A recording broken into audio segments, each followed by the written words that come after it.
today with Brazilian overlanders Sergio and Eleni, and we're sitting on the beaches of Baja in their 2000 Land Rover Defender 110. Exactly. Yes. Our chamaca. What does that mean? It's a girl. Yeah, It's a girl or something. Yeah, Uh-huh. in Spanish, Mexican Spanish, yeah. Oh, a chamaca. Amazing. It is. Yeah, so we're actually sitting inside Yeah. the back of their Defender, which they've driven here from Brazil. We're going to take a brief break and we will be right back. This week's episode is supported in part by iCamper. They make innovative hard-shell and soft-sided roof tents that are designed to survive long-term overland use. Their revolutionary X cover won the Overland Journal Editor's Choice Award, eliminating the bulky PVC cover and also allowing for the fitment of crossbars for carrying bikes and kayaks. Their Skycamp Mini is another award-winning design that provides a hard-shell tent in the footprint of a much smaller clamshell model. This is the perfect solution for smaller vehicles or on vehicles where rack space is dedicated to other systems. iCamper believes that the best times are those spent traveling, discovering the world with those you love most. You can find out more about their quality tents at iCamper.com. So why don't you guys tell me a little bit about yourselves and how you came to end up on the beaches of Baja here? Well, we start traveling 2015 because we decided to change our lives, right? Because before 2015, we had a project with homeless people and stray dogs that we just took like 7 years working with this In São Paulo. in São Paulo where we live. And then we decided just to change, let's do something else because we were at that time we were 41, 42 years old, right? And then okay, so it's time to stop buying stuff and make money like crazy or trying to, have better stuff every day and live the life. So, and then we start traveling all the way from Brazil to Argentina and to Alaska. This was the first plan. The first plan was a year. Only a year. Yeah. Yeah, the idea was to hit Alaska and come back in 1 year. Wow. And But how then- many years has it been now? Will be 7. Almost 7. 7 years. Now we are living Nice. like this, so it's okay. Amazing. So when you were in Sao Paulo, you mentioned you were doing some work with the homeless and with Yeah. some street dogs. What were the projects that you were doing there? Yeah, it actually was something, Isso era no segundo, né? Nosso trabalho não era isso. this, My yeah, English is... it's okay. It's okay. great. Yeah, but this was not our work, but this was something, how do you call it in English? This is volunteering or Okay, yes. volunteering for ourselves because this was something that we create for ourselves and we used to do every week. Oh, You tell know? me more about that. What Yeah, this was just going to the street. We have like different routes we did every week because we know where the people are there, and then giving them support, like food, the clothes, blankets, whatever for the people and for the dogs. And we had help with his parents and our friends. Yeah, so people are helping us with stuff, also food because we're doing sandwiches and coffee, something like that. And then one guy or another, we try to rehabilitate them. I don't know in English it's like this. So bring them to also give another chance. The ones who ask it, because we didn't have resources for this, but we could find people that could do something more than we were doing. Job or Yeah, a job or whatever. Yeah. How did you get into that? Like, what inspired you? So we like to help. Yeah, just to try to, cause you learn a lot, cause you are dealing with people that and what was curious for us that not many, but a lot of, the guys we met at the street, they were living for years. They had companies sometimes. They were really successful. But the problem was once they start drinking, because many of them, they were on drugs, on alcohol, whatever. But the worst was the alcohol. So they lost everything. The family, nobody wants them. So they start living on the street. Remember one guy, we were giving some help to him, food or whatever, and then start talking with us. He was a Italian teacher. He was starting, speaking Italian. So engineers, but they are on the street. in Brazil and many places, the homeless people have dogs. Yeah. Always. Right.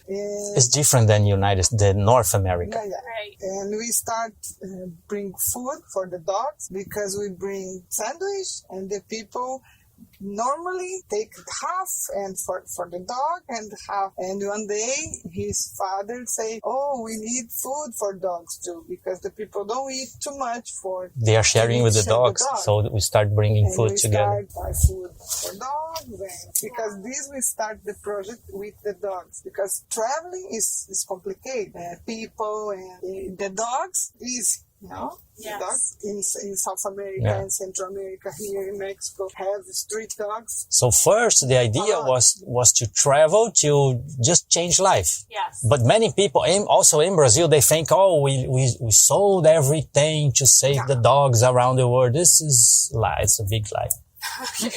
We want to change life. We want to do something different, but we wanted to add something nice, And so this was we were doing already. So okay, let's feed the dogs around the world. Yeah. And that's the origin of your name, right? Yeah, Projecto Mundo. It's like dog's word, something like this, because this is an expression we have in Brazil. Right. Yeah. We make volunteer works in along the way. Countries, along the way. A good experience for us too. Oh wow! What was your most memorable one so far? Ecuador. In Ecuador, there was a lady that was.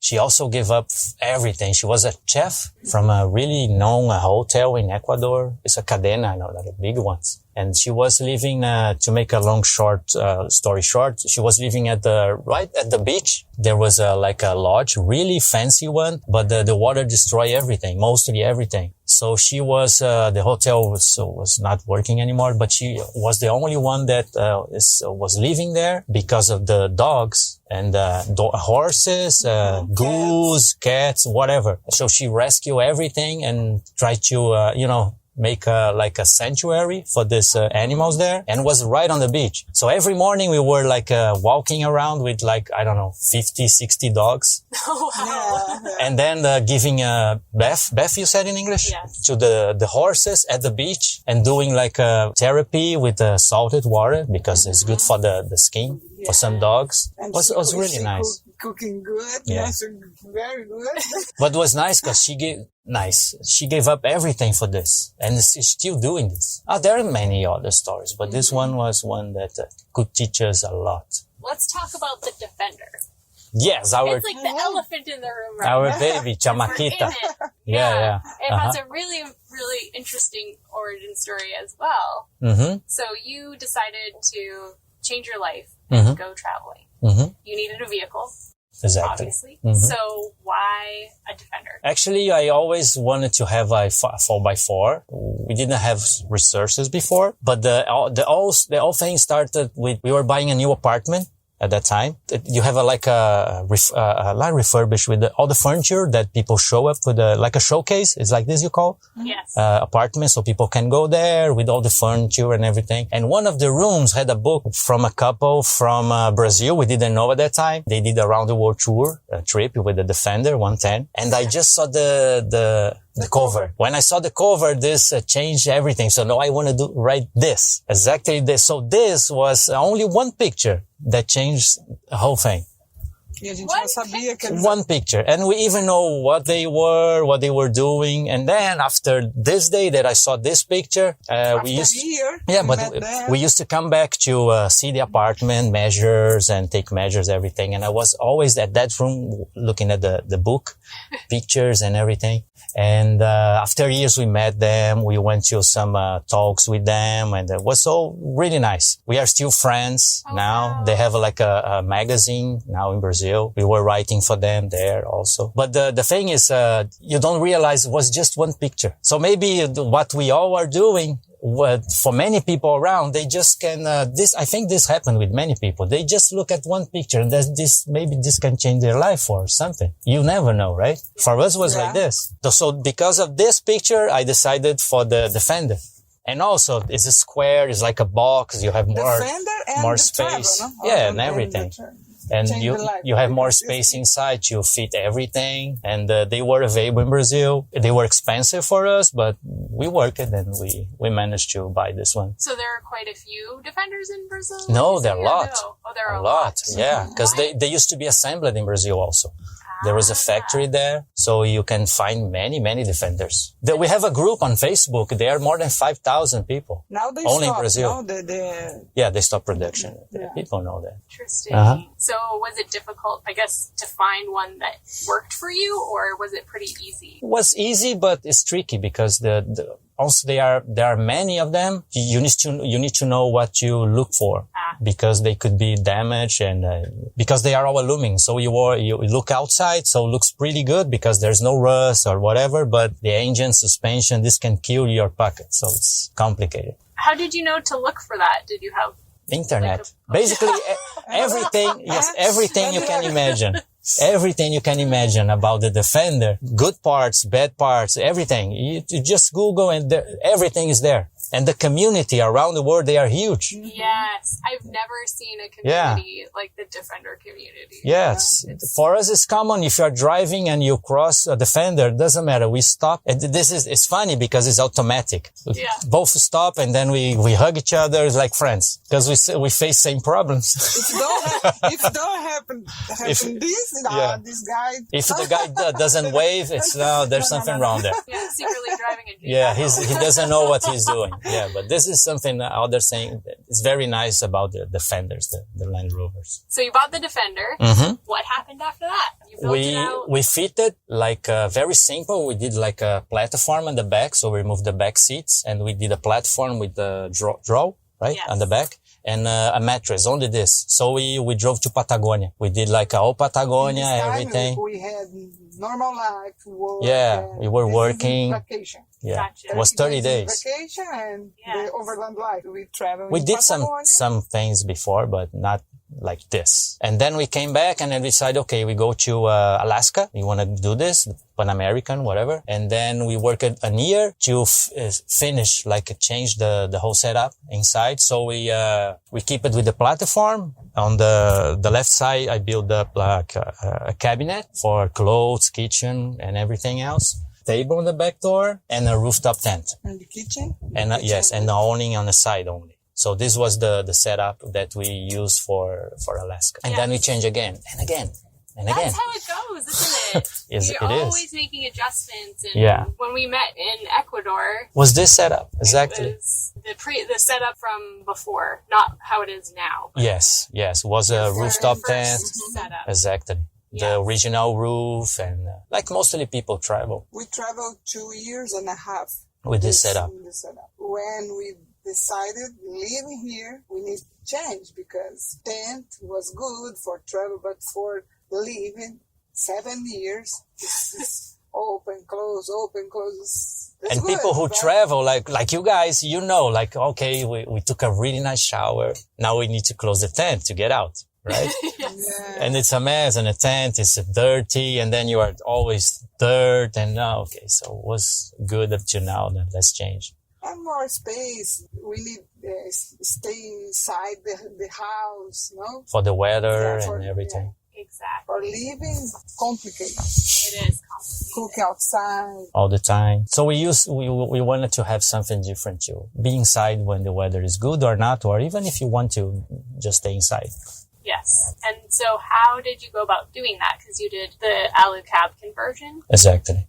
And you changed the interior as well. Yeah. So where did you end up doing that and how? The idea, because we want to sell everything and change the Defender, the first idea was a crazy idea for us and was not possible because we didn't have a place to stay or people to help. But my idea was to cut the Defender from the first door to the back and remove everything and build up a camper, like a box. I was in contact with a guy in Germany and he did a really nice project. Many people are copying him because it's really, really perfect. And, but it was complicated, to buy all stuff would be also very expensive and we need time and stay in one place and people to help and everything else. So the only option was so if you want to go be inside the car, will be the rooftop, pop-up roof. So I started looking at this and then I contacted the people from EluCab in the United States. Actually, we talked about more than a year. Yeah. More than a year. Yeah. Because I was, you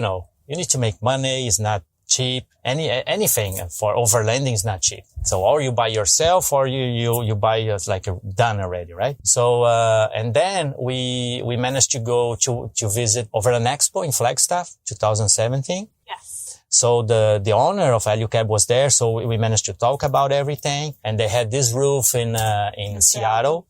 And then we could have a really good deal because also I will sell everything I had. The roof, the internals, the panels, awning, tent, everything.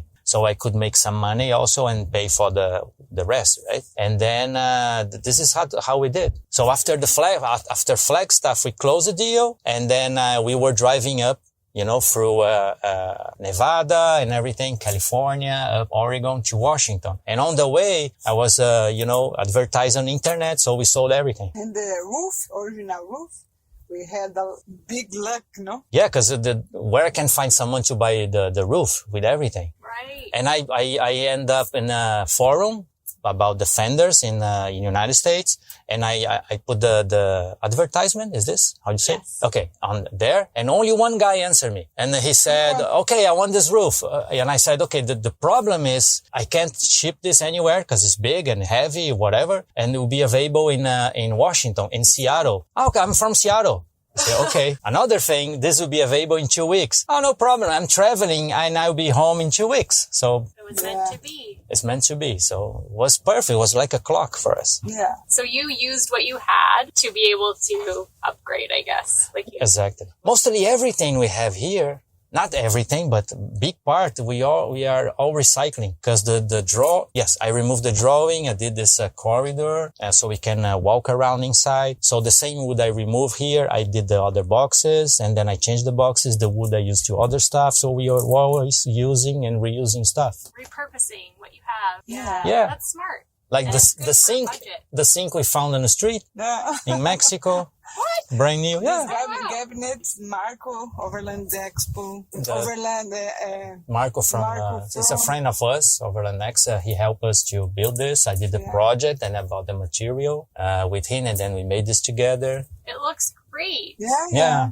And there's a lot of space in here. It feels quite spacious. This was the idea. So we lost a little bit of storage space, but at the same time, if you don't have a lot of space to put stuff, you don't have a lot of stuff. Yes. Which is easier for traveling, right? And our idea is the concept for us is I'm driving, I want to stop and sleep. I just go to the front, from the back, and I can sleep inside. Then if I want to open the roof, okay, I can open the roof and sleep on the top. So to have this option to walk around and really live inside the camper. So There's not a lot of things that you need to move Exactly. in order to Yeah. do. And this is one thing. So if the roof is closed, we can sit here like where we are right now, and we can do whatever we want. So this is the idea. So originally, when you were doing the first build, what types of things did you do, I guess, in terms of like suspension or lights or those kind of modifications? Well, engine is all stock, original. I just changed the radiator, but yeah, so we upgrade the suspension. So engine stock, as I said, but suspension, we changed the shocks, the big bores from Terra Firma, which is the big ones, the springs, 2 inches lift, right?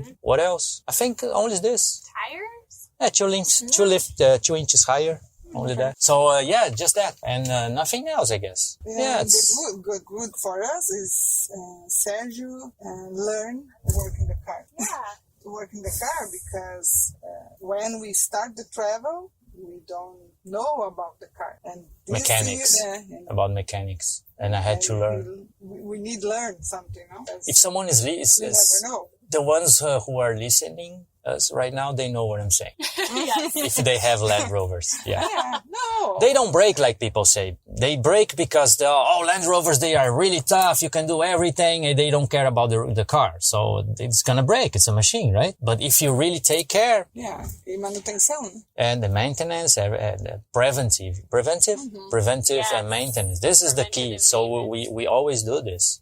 Super important. Yeah. Especially when your vehicle is your home. And so You Yeah. want to get ahead of it so that something doesn't happen and then, I can't go to that beach and camp. Yeah, exactly. Have a good time. Or Yes, that exactly. border crossing is more difficult, or you want to make life easier. Because also there is this thing, because people think that normally we do really crazy stuff, and we don't do this because we go, but we need to come back. And it's a different thing that if you have a rig like this and you go, whatever word they want to use, car camping, overlanding, whatever, doesn't matter for us. Go to a place, camp, and then come back for a weekend. You can do crazy stuff. Doesn't matter because you have a home, you have money because you are working every day in a regular job, and you can do whatever you want. Because on Monday, if something breaks, you just go and live at the shop, and then you go work. But with us, it's you'll be there, right? Be stuck, or Yeah. you don't know, you don't have a dedicated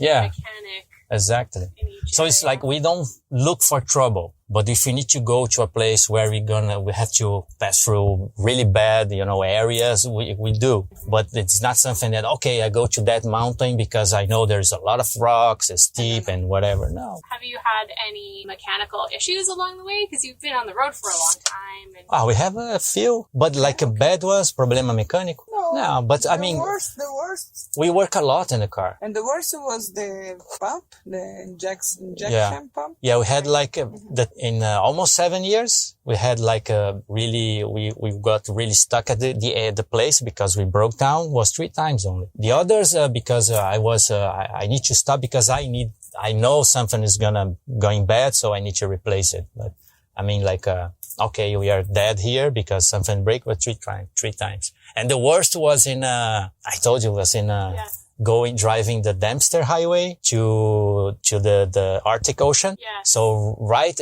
we stopped at Eagle Plains to fill up tank, diesel and water, because this is what they are selling there for us. They must know this. And then when we just arrived at the sign, Tuktoyaktuk, the engine died.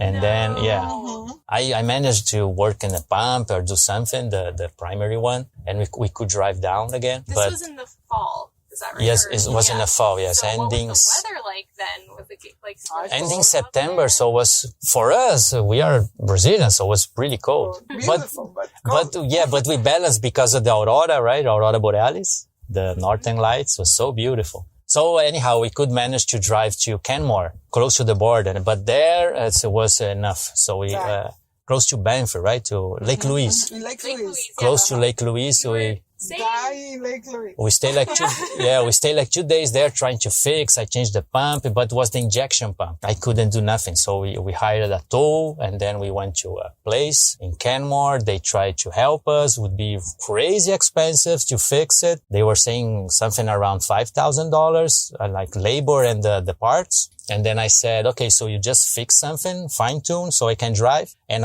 from there, I called to my mechanic, our friend in Tijuana in Mexico. Can we fix this there? Come over. So we drove all the way down with the car like crazy, like oh my goodness. like a clown, I don't know, clown rig. And then we fixed in Tijuana. Because it was going to be less expensive to drive to Mexico from Canada. So to pay for it. So there would be like $5,000. In Mexico, we spent $800. And if you add all the driving, so because we're traveling, it was really bad, the engine, but we could travel. So, and this was our destiny, actually. Anyways, we were driving down because of the winter. And in Tijuana, Sergio works in the car together with the mechanic. It's a really good friend, man. Really good friend. We can use his shop. Like he teaches a lot. Like an angel in our life. He's an angel, yeah. Ricardo. Ricardo. Yeah. Yes. Really good guy. And a special thanks to this week's sponsor, Dometic. When you're heading out, you don't want anything to hold you back. Whether you're planning a week-long adventure or a quick overnight trip to your favorite outdoor spot, we've got you. Dometic's CFX3 powered cooler is designed with any size adventure in mind. The CFX3 allows you to bring more of your favorite food and drink along for the ride, no matter how far you plan to go. Available in multiple sizes, the CFX3 is built for the demands of outdoor use and comes with a handy app that gives you complete control at your fingertips. It's the state-of-the-art, designed for rugged use cooler that you can rely on and enjoy for years to come. So you've been in Mexico for whole life. years? No, I don't know, more than feels like it now, 4 4 years. Yes. It's been a while. Yeah, but we come and go. Yeah. You were coming and going to Canada, United States, and Mexico. And during all these 3 countries, we were like parking the car and backpacking to other places. So we did to Europe, we did Morocco in Africa, we did Asia, like Vietnam, Thailand, bit of China. So, and then we come and go. But here, driving, if we put all together, like 2.5 years, maybe. Yeah. Last year, we stay for a whole year because of the pandemic. And they close everything, the beaches, everything. Good place, no? For COVID. Right. It is. So if they closed, what was that like being here? Was really sad because like the Malecon, the main street there, and the water was all the rest, everything was closed, and anybody could walk at the beach. And the beach is like this one where we are now. You couldn't access. Oh wow! So the access to every beach we have, they were right at the entrance, so you can't pass through. So the idea was people really stay at home. It was not easy. Did you find a place to stay here that was comfortable or? Yeah. We rented an apartment. Oh, nice. Yes. Actually, last year we didn't feel the pandemic. No. It was perfect for us. We were in a good place, was not expensive. Car was safe in a parking lot there. So everything was fine. Yeah. Lucky, really lucky. A few nights ago, we were sitting around eating dinner, and you guys told me a story about how you appeared in the local newspaper. Is that in La Paz? In Tijuana. Oh, in Tijuana. Okay. Tijuana. And almost at the television. Almost. We didn't want to, so this is why How did you get famous here? because we are pretty. Took the shots of the vaccine. You wanna? Yeah, in Tijuana. Uh-huh. And when we ask for the place, we don't have the document, only the passport. Is possible? Oh, yes. I don't know. I don't. No, you're doing great. You're Yeah. doing great. Let's go. Other time. And they put the shots. Right. And we ask about the document, the certificate. Certificate. And Right. no, the certificate we send for in your Email. email. Took both shots. And we start ask for the certificate. I know you don't have the certificate, but you need the certificate. Yeah. And the certificate never Never. Because when we were actually was really close where we were at the mechanic because we work in the car, and then we saw line and everything. So they are giving the vaccine because we saw on internet. So let's go then and ask. And they said, "Oh, how old you are?" And we're like our age to get the shot. And no, you just today come over and you have something, passport. And they say yes. So you just come and you can get it. And so we took the vaccine, and then we went to a room to wait for 20 minutes. Everybody do that. So they gave us a paper, and we asked them before. We are foreigners, so it's okay to get the vaccine. We had all the stuff that we needed. No, it's not a problem. So after we did that at the room, they gave us a paper where you fill your numbers, your names, your, like a citizen number. They call CURP. Okay. So this is the number they can put on the system. So you get the certificate that, is telling you, okay, officially you were vaccinated. So we did that. We took the 2 shots, but the certificate never came to our email, which this was what they're saying. And then Eleni started calling to almost to the president. Almost to the president. No, but not joke. So she ended up talking with the director of Bienestar, they call. I don't know in English. That care for all this stuff. COVID. So he was the main guy that was dealing, who giving the orders for everything in Tijuana. And, the guys was answering us, and then they stopped answering, and all the solutions they were giving was not possible to do because we are not citizens. So the system is set up obviously for citizens. Yeah. And you needed your certificate. Exactly. In order to, right. Because you're traveling internationally, and if you need to present proof of vaccination. Exactly. They don't have. Need it. Exactly. They don't have one system for this. Because the United States sent a lot of, like a bunch of vaccines to Mexico because I think they had a deal or something to open the borders, whatever. So they gave a lot of vaccines to the cities what make border with United States, which Tijuana also. So I think they start vaccinating everybody, and including us and many other travelers, without knowing the next step, which was the certificate. So after all people were answering, and then they stopped, and then she was angry because it's my wife. She's very, like straight with this. No, I'm gonna have this certificate. She called to the newspaper. Oh, this is our story. Got the press on the phone. Exactly. So this is the story. What do you guys think? You can help us with something? And right away they answered, of course, right? It's a big story for them. And then this guy, this director, every Tuesday, they give like a press conference or something only for the media in Tijuana. It is not open for the public, just so they know what is going on. Yes. And then they can put on the newspapers, whatever. And the guy from the newspaper said, okay, you guys go there because we'll be there with this guy. And during the conference, we're going to tell him that you guys are outside because they want to shock, let's see what you're going to do. Yeah. And we were there. That would be fun. Why not? We don't have nothing to lose, right? Yeah. Yes. But end up that this director, the guy was really, really nice with us. After end up everything, he called us personally. We talked with him. He called it to the immigration to see what's going on, what they can help it. So at the end, they said, okay, what we can offer you is helping you get residence, the temporary residence. Oh, wow. So we need this document. So with with the residence, they will give us the CURP, the number that we need. And then we can get a certificate. So this is what we are right now. Did you get on the front page of the newspaper? Yeah, printed on the internet.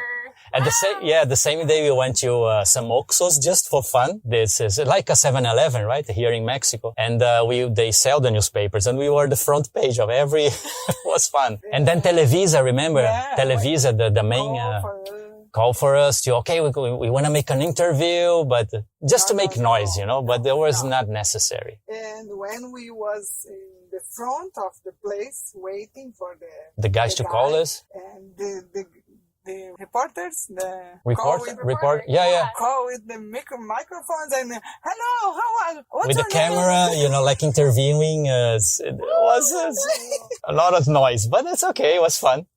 Now let's see, right? If we can get the certificate so we can travel easier. Yeah, we are still waiting.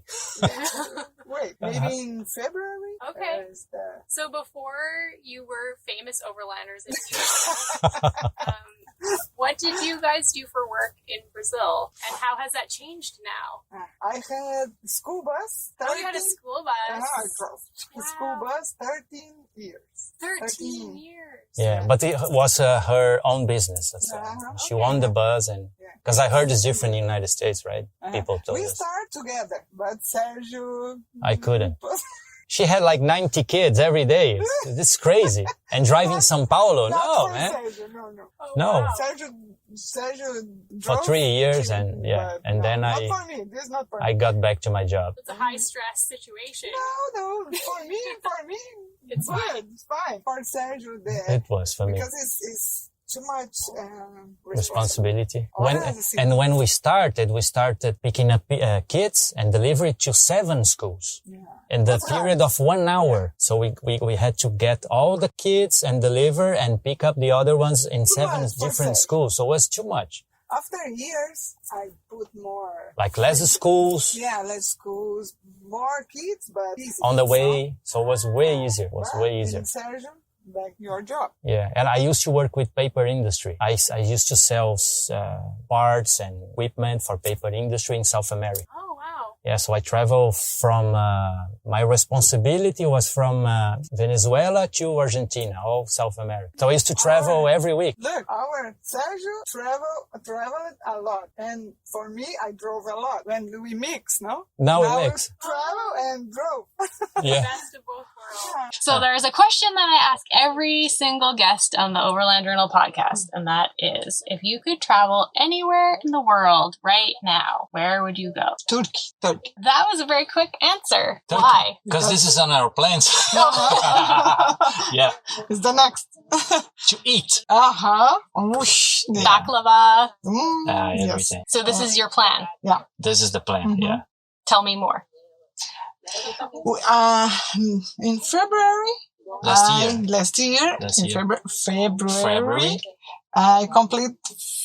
Oh yeah, February 24, she will complete 50. because she's 49 years old. Oh, I see. Yeah. And my plan before the pandemic and it was this.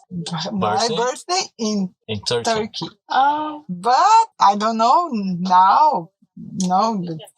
But after this, everything better. Calm down.